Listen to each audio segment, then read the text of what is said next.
Merci mingi na ba ndeko nyonso bozwi baku ya kolanda nga lisusu kaka nde na lobaka nga ndeko na bino Duli Mutululu voilà nazali ndeko na bino et puis nasengaka bino à chaque fois ke nakotaka na video nasengaka bino poliment boyeba ko s'abonner na ntina ete tozala na bino toujours en contact nazala na bino nayebaki boza na nga mpe naza na bino e nayaka mingi ko échanger na bino par rapport à l'actualité ya mboka.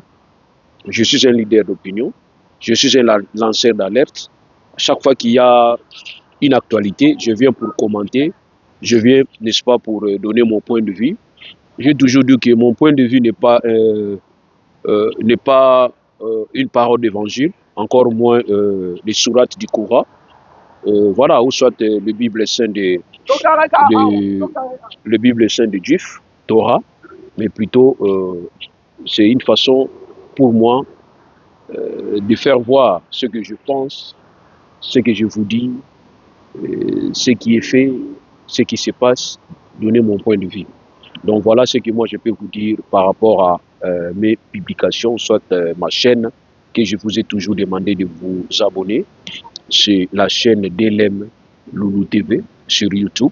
Abonnez-vous pour permettre à ce que je puisse rester avec vous à chaque fois. La fois passée, j'ai fait une vidéo. Et cette vidéo, je me suis tellement trop exprimé en français. J'ai eu des commentaires, j'ai eu des appels.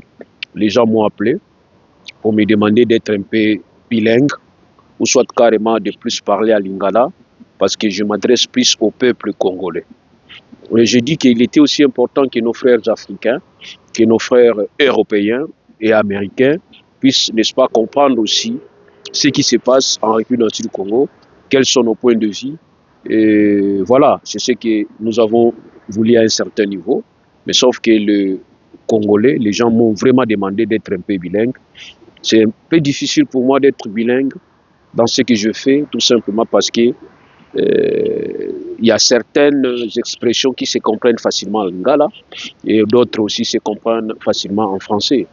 Voilà pourquoi je vous demande à ceux-là qui n'ont pas la facilité de comprendre exactement lingala d'utiliser le traducteur. Il y a toujours un traducteur qui permet à ce que quelqu'un qui s'exprime dans une langue, que vous soyez, n'est-ce pas, suivi et compris. Lelo yo nalingaki na meka kusoro na bino toujours aux yeux de niveau RDC. La fois passée na meka kolobela makambo ya tribalisme. Nalobaki que tribalisme ezaka na forme mibale. Il y a ce que nous appelons le tribalisme actif.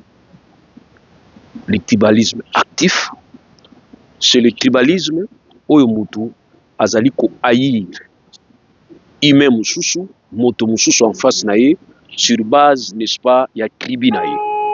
Mutu wana azali tribaliste, c'est-à-dire ozana sentiment ya tribalisme ya koyina baninga na yo. Voilà tribalisme et l'autre yo benga na tribalisme. Ozali ko boya baninga na yo parce que baza tribu moko na yo te.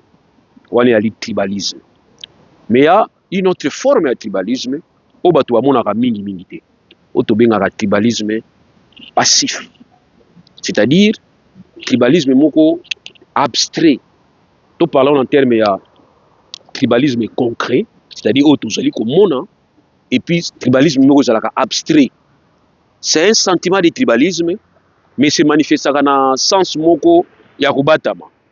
Dans sens que aux na poste à responsabilité mais aux allez plus que prioriser bandeko ya yo na bisika oyo wi kopesa bango te po ndeko nanga kumbaka mutuka comme nga nazali mokonzi nazali ko recruter bato balobi na recruter pilote avion ndeko nanga za pilote avion te comme a démarraka mutuka bia kumbaka mutuka ezaka ko démarrer donc a démarrer pe avion kumba avion aller na bambi kine okoma pilote ya avion parce que ça ndeko nanga et comme akasikoyo tribalisme quand tant que tu vas reprocher yo par rapport à critères oyo respecté te nakoloba non parce que ça ndeko nanga ekolo nanga yango bolingi te mais la question qui peut se poser simplement est-ce que ça na compétence na musala oyo tie parce que aza ndeko na yo.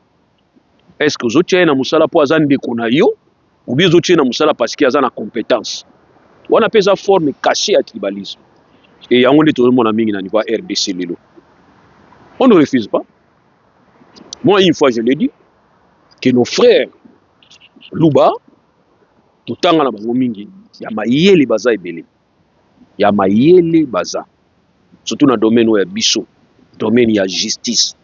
Bande kuna na zoyebisa bino que j'ai étudié, j'ai travaillé. En tout cas, j'ai continué à travailler avec nos frères Baluba. Baza vraiment mingi baza mayele na domaine ya justice. Nazo loba yango clairement. C'est ce qu'on appelle l'honnêteté. Ok.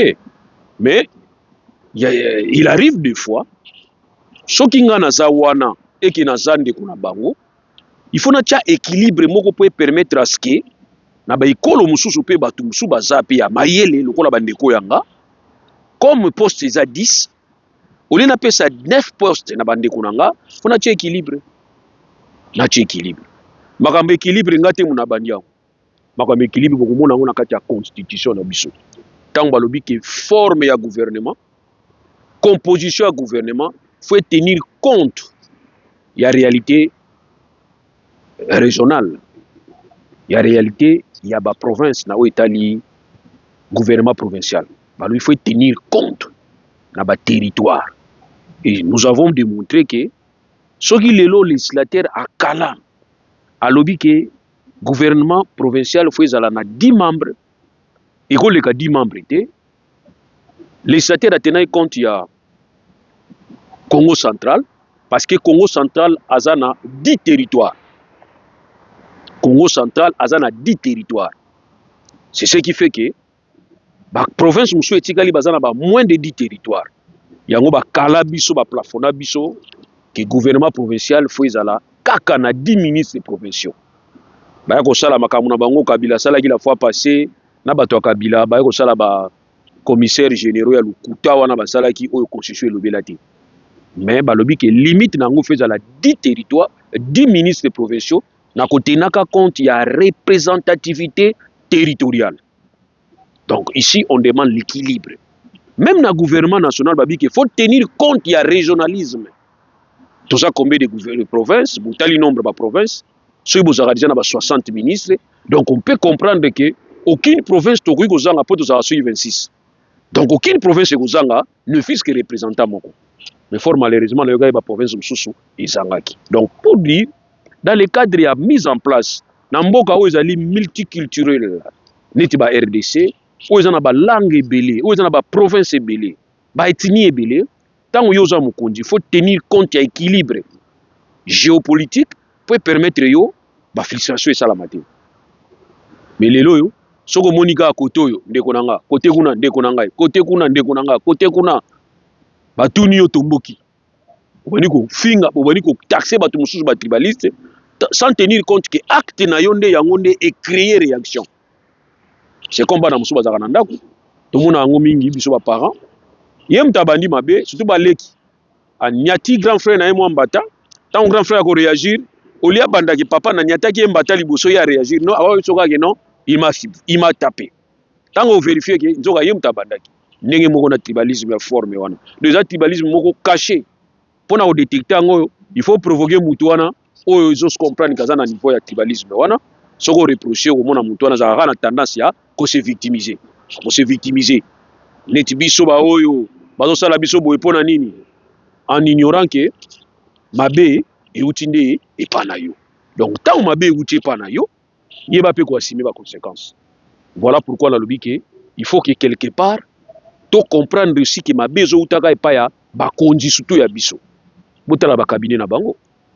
Quand vous allez remarquer leur cabinet, pour mon ba cabinet na bango ils allient rempli ke na bande ko na bango. Soko tuni bango explication za raté. Mais soko tuni au mona neti azola sabino c'est comme si olingi bisoté. Olingi ekolo na bisoté. Nzoka wa des héritage à père na binoté. Eza héritage ya République Mobimba. Eza mboka ya batu nyonso. Tant yo commune bonga wana eza teke bonga ngo ya yo. Po yo te muto bandiango. Ntabanda ko diriger Congo eza Léopold D na 1885. Bakoko na biso à part bakoko na biso. Alors yo ko kutaka baninga ba dirigeaka.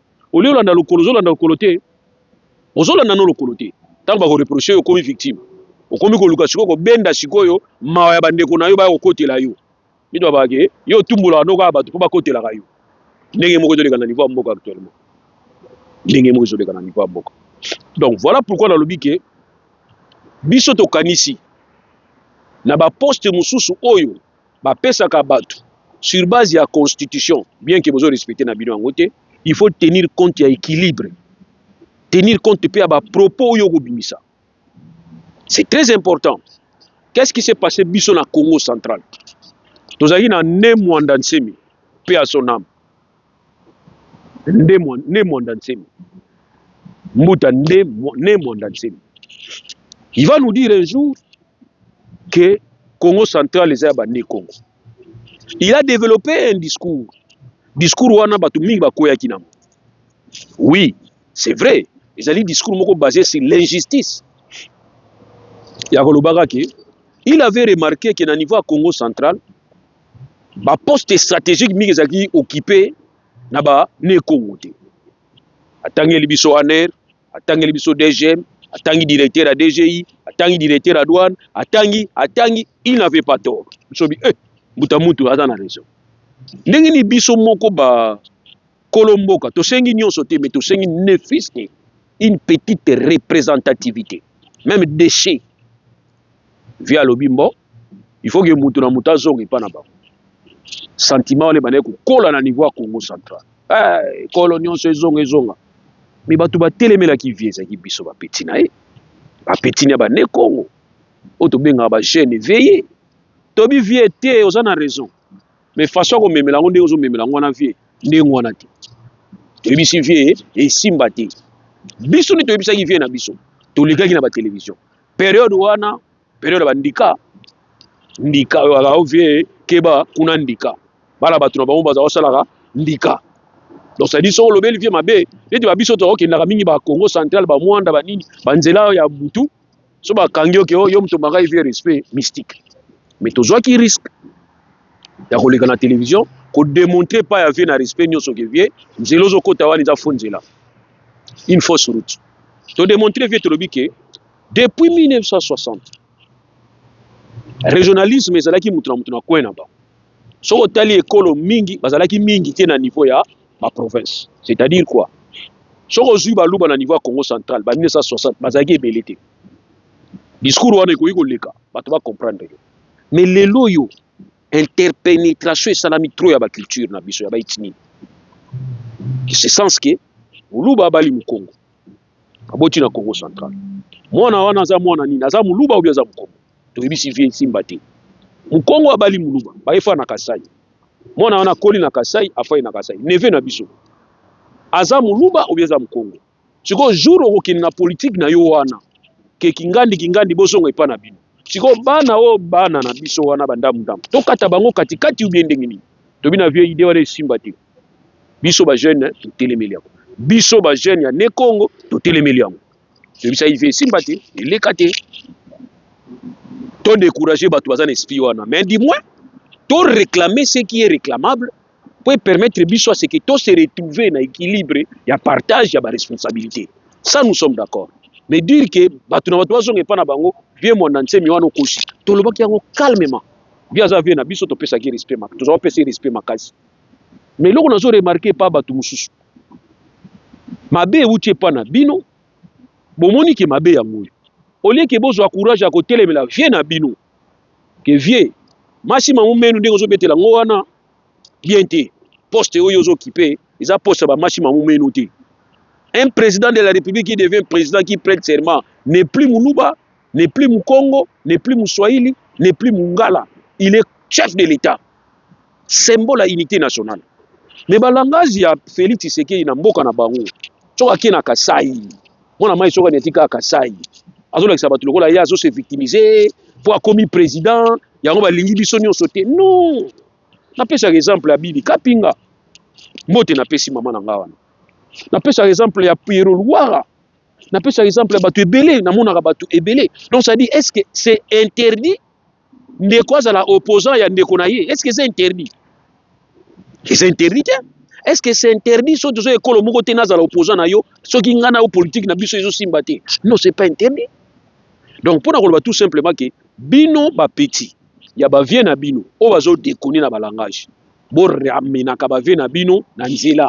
Parce que soki bo sala yango te biso to ko sala yango. Soki to sali yango tant mieux pour vous. Ata bo bengi so batibaliste on s'en fout. Parce que ma bezo ta côté na bino. On ne peut pas comprendre les boka na biso na unité. Neti ngai gouverneur ali boso to gouverneur ali boso to yebaki na ba baza yi. Nzuzu ya mbombo azayi mundibu te. Azayi mutandu te, azaki muyombe te, azaki muyoyo te. Nzuzu ya mbombo. Ba vie makoloji bikilai to yebaka bango na ba Congo central. Gouverneur na ba baza yi to yebaka bango. Donc to zalaki na unité. Mboka ezalaki ya biso nyonso. Mais ba langage boso kendaka nango wana. Eza ba langage ya nini? Ya kolakisa ba ndeko na ngai ya makila que kuna balinginga te bino bobo kangati. Ça c'est le langage. Il y a tribalisme. Ça c'est le tribalisme pur et simple. Et en plus le langage ya haine. Alandaki ndeko na ngai Trisha Bosembe. Abio non ba langage mususu ba nini faut sanctionner. Sanctionner chef de l'État. Sanctionner parce que les chefs de l'État ont poussé batuna haine contre ba catholique. Ba langage wana ke ba politicien mususu ba komi kolata ba sultan. Bozali ko exposer banganga nzambe wana ngana za catholique te bo ba mso asambe ngana sambe na catholique te mais ba catholique akala na zo premier communion na kala famille catholique minga mona za asuna catholique te. Mais je dis que tant bozo pousser batu na ba réflexion ndengona vous allez remarquer que batu bango tenir ba langage bien te pa ba sango or kala la ndengona te kala sango za sango bobo sani le 16 février bobo sani que IDPS a pesi 50% Sengo a pesi 50% bobo sani. Est-ce qu'il y avait de tels langages contre Basango et pas Bakabila? Mais pourquoi le langage de Ningona? Yo chef de l'État tenir le langage qui n'a qu'à s'occuper na bango. On s'occuper na bango na ba mécanisme ni. Chef de l'État aux na prison, aux na kacho kanga bato. Non, yo s'occuper na bango na position ni. Osani po yebsa na osani po okobeta chole, bi okobeta ambongo. So kuti na nzelo okobeta efimbu. Non. Il y a des langages où yo ko tenir te. Donc ba langage de Ningona chef d'État o ko tenir yango te. Parce qu'il y a des aveugles. Batu musu bazawana akoyoka langage on a comme ça mot d'ordre au pays. Et simbati. OK, et simbati. Tango kwa kokenda kana kasai. Ba langage on zo tenir yango. La fois passée to mona ki set kikuni, il a dit ce qu'il a dit. Aujourd'hui set kikuni aza na ba kacho parce qu'il avait dit na ba peuple katangé langage moko o bino bo reprocher bien. C'est quoi qu'est-ce qui est différent dans langage o yo pesaki na o set kikuni alobaki. Différence exacte. Donc moi je pense que les chefs de l'État, tant vous allez unité à symbole et à unité nationale, je pense à mon avis, il faut que tout possible à langage nous à langage bien. Koko sabatuna yote, ko se victimiser te que et simbité faut ya mututé et simbité c'est normal. Et ça œuvre humaine. Et simbité en tout cas to mekaki et simbité to ko continuer. Ya va pesa nga deux mandats. Na ça la première, na ça la deuxième. Ce qui première et deuxième est toko sala makasi parti na biso tozo ataka buya akoma na 2028 après sa candidature ou bien Gilles Moniere na compte à IDPS après sa candidature où est le problème? C'est comme ça on réfléchit dans le cadre de la partie exactement que yo mutoza maele ko le kadro sur IDPS. Non, c'est ce que nous avons dit à Kabila, nous avons dit à Mende ba Shadari ba professeur ebele bazali na kati ya pemela Kabila tu sais non Kabila l'équipe bino maele te. Ce Kabila mandat na esili. Bino bo remplacer Kabila na kati ya FCC. Ils n'ont pas voulu comprendre. Ils vous bisoka Kabila. To lembi te bisoka Kabila. Jusqu'à ce que to bengani bango. Et vous allez mona bino. Donc préparez 2028 et pas ba candidat mususu ya IDPS.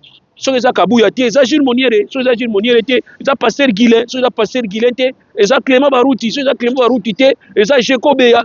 Bon préparez bango. Comme ça to continuer politique ya IDPS. Oyo Tshisekedi bandaki na premier mandat sisité, oyo basali na deuxième mandat sisité, to continuer ngo Gilles Moniere zoa. To investir au président ya parti pour représenter parti na niveau ya national. Où est le mal? Na place où on se justifiaka soki esimbité eza ba politicien ba nyangala kata wana ba politicien wana kati na ko beta na ko s'occuper na bango na ba oya sultani. Non, qui peut reprocher bato ya sultani eza opposante oya lobby eza muto ya su pouvoir na nde na ye oyo azaki aider pa bato ya catholique te to yebi IDPS azaki aider na bato ya catholique to yebi na bololenge ni ba idaki bino to zaki biso so na kati ya Congo Alors les lois bato catholique bazo se comporter ndé va se comporter qui contre Kabila supporter bolwa na biso beaucoup misa pour besoin misa na te il faut supporter les gars musu c'est dani itinérance chef de l'état en tout cas na moni yango na lukia on a constitution na moni nanga ngote que chef de l'état faut ça la itinérance faut tambulaka na moni nanga ngote sauf que c'est normal dans le cadre de la mission na yo omega ko juger otala c'est normal mais est-ce qu'il faudrait-il ka osala ba discours telemi oh non fana sala ka boye so moni mutu moko ngana ba compagnie so moni compagnie moko ba réunion chaque jour c'est que zo koya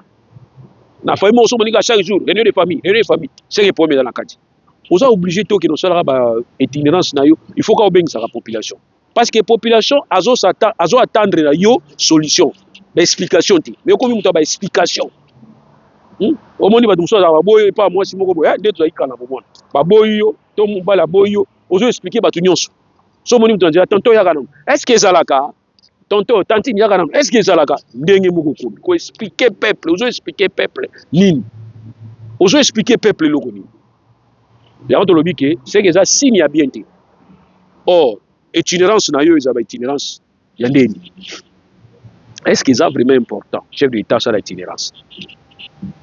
Pourquoi est-ce que nous avons opté pour la décentralisation? Pourquoi? Nous avons opté pour la décentralisation parce que Mboka eza munene trop. Congo eza munene. Donc il y a un mode de gestion de décentralisation pour permettre à ce que pouvoir central les la représenter et pas un gouverneur à niveau de province. Vous avez suivi la discussion les gars qui entre gouverneur et province, na ministre ministre ya communication. Il a expliqué. Et là, on va comprendre que mais le gouverneur a rappelé que l'Europe cette explication expliqué. Il avait expliqué, les gens ont compris. Aujourd'hui, demandez pas au gouverneur à démissionner. Pourquoi? C'est parce qu'il y a une contradiction. Il n'aime pas la contradiction. Si on contredit, il y a un problème. Tu vois, donc ça dit pour dire que, pour moi, les finances à chef d'État, ils ont une raison d'être traités. Aussi, ça qui campagne. Aussi, expliquer à Batunini au Sala. Kende au Banda au Sala. Sala. La place au Tamboula, Kende au Sala. Est-ce qu'il faudrait-il qu'il y ait un Tamboula à la place? Nous disons non. Tu peux déléguer les pouvoirs. Et aujourd'hui, le chef d'État va prendre le courage de dire qu'il y a une réhabilité, Miba n'a plus à 50 millions, mais il y a mais il y a des mécanismes, il y a des instruments. Oh, il y a en tant que chef. Mais attends, le chef d'État, c'est l'institution pour le contrôle, la vérification. Tu as toujours des services. On a budget moko boye, on a budget noir, on a yebi. Musu tu yeba noter pour même salaire éviter. Donc pour dire que tu as la capacité de vérifier. Est-ce que pour vérifier sur la saline zéla de la salité, faut que le chef d'État se déplace. Il a des services. Il a des services. Alors c'est que quelque part bazoko sakayo. Mais on peut conclure que bazoko sayo. Est-ce qu'il faut des gars aucun 50 millions à payer ça, ngai mona ko vérifier ngo ngamo ko contrôler. Ah, nabi donc c'est qu'il y a un problème. Donc c'est que bon PCP au moins qui bungi bungi. Voilà donc pour vous dire tout simplement que nous regrettons amèrement et pas y a ba comportement zo sala malelo. Et sa dignité à chef de l'État. Ce n'est pas digne. Ya ko tambulaka pour ko pesa ka batu explication et puis batu ngo zo choisir ngo batu akana. Bazo mettre maboko place batu muso bazo comprendre te. Ça crée la fissure. Ils ont créé fissure. Or, yo qui ne travaille.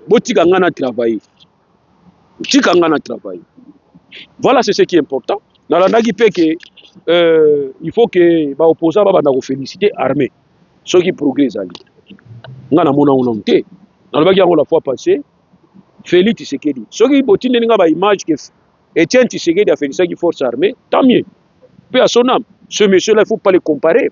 Parce que Bissopé Boyaki, tant qu'on vient à Koufaki dans commission ya Olenganko ya comme président.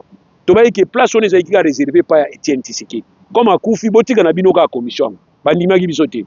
Bazu ba tie Olenganko. Dona Olenganko ya mesure te ya okene loko la vie Etienne. Puisque vie Etienne Tshisekedi na bato kabila bandimaki. Bo comparaka na ba politicien musuti. Donc bozo comparer na mwana na izo simbate. Izo raté. Oh non, vie Etienne Tshisekedi soko lo bayiki phare RDC félicitations na bravoure na bino. Mais Félix Tshisekedi total une histoire place au Lobaï félicitations na bata phare RDC tant bazako gagner Bitumba M23 contre M23 tomonité. Alors aujourd'hui c'est pas bien, c'est moins indiqué. Oyebi ça batu ba pesa o félicitations, ba pesa armée félicitations parce que bozui territoire moko. Ngana ba pesa bino félicitations, jubo kota na Rwanda. Mais oui, donc pour dire que place tozo coopérer na bino muke zakaka guerre à RDC si là, et puis Rwanda banda ko respecter biso jour bokota na Rwanda bokomi na frontière hein bokomi na frontière pour récupérer frontière bobengani bato ya M23 ba suppléer bobenga ba supplétif wa Rwanda bobengani bango tie pa ya na bango boyo tika bango pa ba mentor na ye et pas mentor na bango bokangi boyina Kagame so salaire to okotelo na kati bokotele be obeti tour après bozongi na bino voilà ba félicitations mais siko félicitations ça été pour récupérer ba territoire Rwanda occupé donc voilà likamna ngolo ba par rapport ya on a zaki na ngwa ko lebela bino ko yebisa bino tout simplement que tozali tozaka ko bunda malembe toza awa et ko yebisa bino semaine prochaine nazoki na ko porter plainte contre société pétrolière ya Namwanda parce qu'il faut quelque part tout bouger comme le peuple Ogoni Basalaki contre Total si je m'abuse pour porter plainte c'est ce que nous aussi nous allons faire pour permettre à ce que tout yebako zobadroit na biso parce que nous avons compris que les autorités il y a RDC nos autorités en complicité avec les certaines sociétés pétrolières sont en train de nous déranger sont en train de ne pas respecter les droits. Or, les sociétés pétrolières dont leurs sièges sont en Europe sont obligées de respecter le principe directeur de l'OCDE qui veut qu'ils puissent appliquer le respect des droits de l'homme, le respect du travail, le respect de l'environnement sur base des principes de l'OCDE. Voilà l'obligation. Et le code français prévoit que la responsabilité morale incombe à la société mère, c'est-à-dire la grande société, à partir du moment où un de ses représentants délinque dans un pays où la justice n'est pas vraiment assise. Voilà pourquoi nous allons nous servir de ces dispositions pour porter plainte de manière à ce que ces sociétés répondent. Voilà notre préoccupation. Et bien voilà, c'est ce que nous allons faire la semaine prochaine. Nous demandons seulement vos soutiens, vos encouragements. Ceux qui insultent, ok, continuez à insulter, mais nous on continue toujours à défendre de notre manière. C'est comme j'ai toujours dit, je n'ai pas commencé à être comme ça parce que Tshisekedi est devenu président. Sinon, je serais peut-être taxé d'un haineux. Mais du moins, c'est depuis longtemps que Kabila, je disais à Kabila, c'est le même discours que je tiens aujourd'hui contre Tshisekedi, c'est le même discours que je tenais contre Kabila. Donc, c'est et la place où on a haineux. Naza haineux, mais du moins, on a un bon Yamalam. Voilà, bande konangai. Message na ninga pesa bino nawe etali makambo ya Anthony Blinken ayaki bola na message apesi pa Tshisekedi eza message moko ya ngabenga ngo renversement ya parole victime bazo senge pa na yaki nonuka sikoyo coupable po basolola ngana na mona ngote c'est ce qu'on a fait à Mouzé Laurent Désiré Kabila quand Mouzé disait que la RDC est agressée on disait que non c'est un problème qui concerne les Congolais entre eux. Mouzé disait non, nous sommes agressés. Non, c'est un problème entre vous. Et finalement, Moutayoga Mouza Zalagité. Donc, les gens doivent comprendre que la RDC est agressée. Malgré cette agression dont on est victime, on va nous dire il faut que Félix Tshisekedi Ageno Luka jour Mususu Bakuta na Suna Kagame. Or, na balanga ja kokuta na tizate ko carburé zangaki na kati avion. Mais Kagame a dit qu'il y a un poste à Okuta na Tshisekedi. Tshisekedi parle qu'il y a un poste à Okuta na été. Mais secrétaire d'État hier ko yebisa Tshisekedi Luka jour beaucoup na ye. Donc ça veut dire que yo kaka fo Luka jour. C'est là où je vous demande de réfléchir. Bon réfléchir bande konanga. Que résolution à problème à RDC et ko uta mingi libanda te. Et ko uta na kati. Pour uta na kati, il faut que Tshisekedi a créé cohésion nationale à l'interne. C'est ce qui avait fait que force moko créamaki na Simasan City. Ils ont dit qu'il y a 1 plus 4. Balobi qu'ils ont prévité. Et cette disposition n'a jamais été prévue et n'a jamais été exécutée aujourd'hui dans la crise Moussoussou. Parce que c'est qui spécifique. Les acquis inédites. Moutandima qui a ngoté. Batumoko ba fandi 3 mois il est quitté 2 mois il est quitté 1 mois il est quitté ba yokanika une fois ba fandi bisika moko ba ngo seka bisika moko. Les acquis impossible. Mais c'était cette force là qui avait fait que l'élection est salama. Alors les loyo sont lingi organiser makamambo ka ezala bien. Moi je pense qu'il est important otala na kati. Tana bitala na kati kokeno kutana ba maximum mumenu na yoti. Na bato IDPS na bato Union Sacrée. Ba o distraire. okutana bato oyo omoni ke bako apporter pa na yo. Vous comprenez? C'est important. Alors par exemple moko asuka na opesa lisisi asuka omoni Satan. Satan lingaka kolanda bato ya église oyo baokende kosambela. Mais bato baza na baboîte de nuit oyo bandako banganga Satan abiki bao wana ba bato nanga déjà par nature ba déjà bato nanga. Mais bato naza na posa na convaincre ça ba oyo baokende kosambela nzambe ndenge moko. Félix Tshisekedi, vous devrez convaincre les gens qui ne vous croient pas. Les gens qui n'ont pas confiance en vous. Bato abiki bazo partager idée na yo te. Lukande osala makasi en tant que chef d'État o convaincre bango. Ko utiliser ka poste na yo chef de l'État. Mais yo ko convaincre bato baza déjà bato na yo. Ozo distraire biso, ozo l'exatant. Merci beaucoup et puis allez, courage.